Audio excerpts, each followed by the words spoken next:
Hi, it's Panda Movies here. Today I'm going to explain the horror movie called Skinamarink. Warning, there are spoilers ahead. Enjoy the video. In 1995, 4-year-old Kevin graced the presence of young Kevin, a precocious child whose misadventures led him to possible self-harm that his older sister Kaylee, herself 6 years old, attributes to an episode of sleepwalking.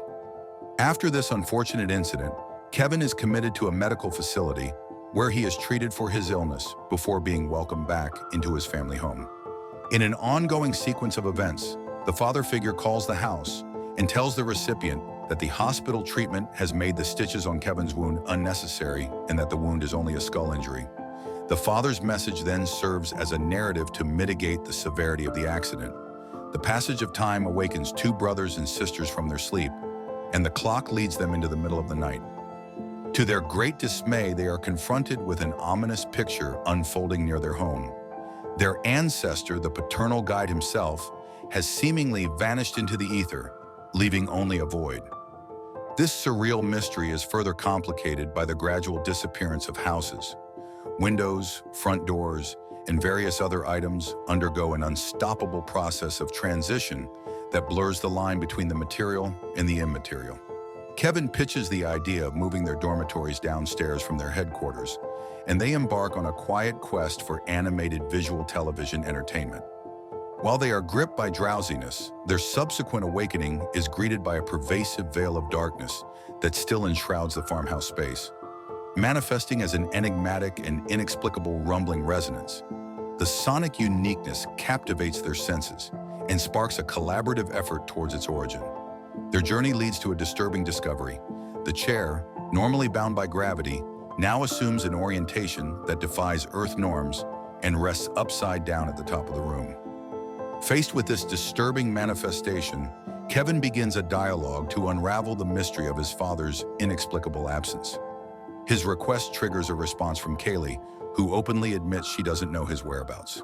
Kevin's investigation then descends into speculation when he theorizes that her father may have gone looking for her mother, to which Kaylee replies with touching reluctance, "I hate to engage in discussions about our mother."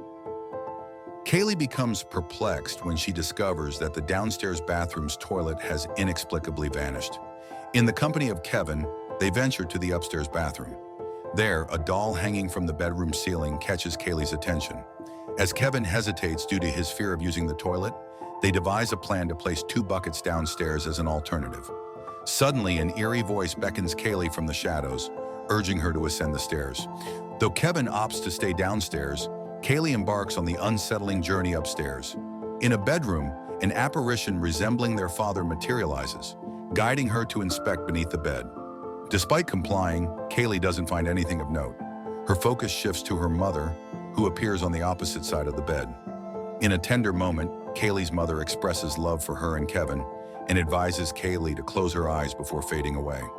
The room's atmosphere darkens as Kaylee's gaze is drawn to the gaping, inky closet. A chilling whisper from her mother emanates, proclaiming, "There's someone here." Strained by tension, Kaylee hears her mother's voice again, now from within the closet, accompanied by agonizing moans and the disturbing sound of bones breaking. Returning downstairs, Kaylee's shaken state prompts Kevin to inquire about the events that transpired. She deflects by requesting his assistance in relocating the couch.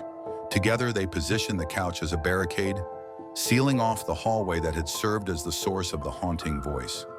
Exhausted, Kevin succumbs to sleep, but the sinister voice continues to beckon Kaylee's name, resonating with an eerie persistence.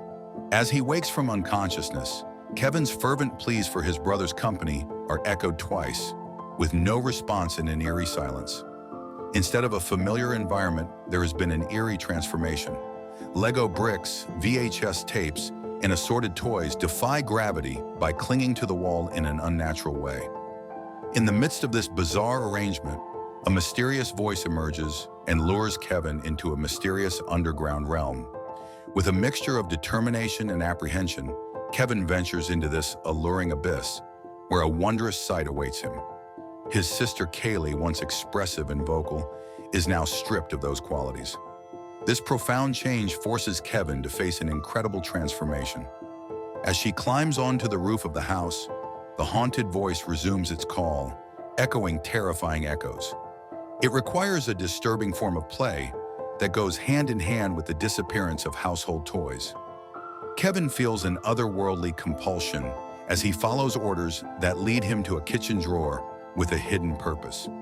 Unfortunately, Kevin's obedience to these supernatural requests culminates in a disturbing act of self-harm. Guided by a cunning voice, he wields a steel blade and commits a disturbing act that results in the loss of an eye. However, his survival instinct prompts him to seek help. The phone becomes her connection to the world beyond her immediate terror. By calling 911, he communicates his dire situation, self-harm, and a growing sense of anxiety. The operator's calm voice tries to ground Kevin in reality and advises him to stay in touch while enlisting the help of an adult. Her questions, however, delve deeper into her ghostly ordeal, exploring her muffled voice, the presence of another being, and her exact location in the house. Kevin's answers reveal his stealthy attitude and amazing exit closures. However, the weight of supernatural forces eventually causes the phone to slip out of her hands. The phone turns into a chatter telephone toy, and the voice claims responsibility for it doing so, telling Kevin that it can do anything. It says that Kaylee did not do as it told her. She said that she wanted her parents, so it took away her mouth. It tells Kevin to come upstairs, and he obeys. Holding a flashlight, he finds himself on the ceiling. He walks into a bedroom, which becomes a void. A dollhouse is shown sitting on a pile of toys in a seemingly infinite hallway as text on the screen reads, 572 days.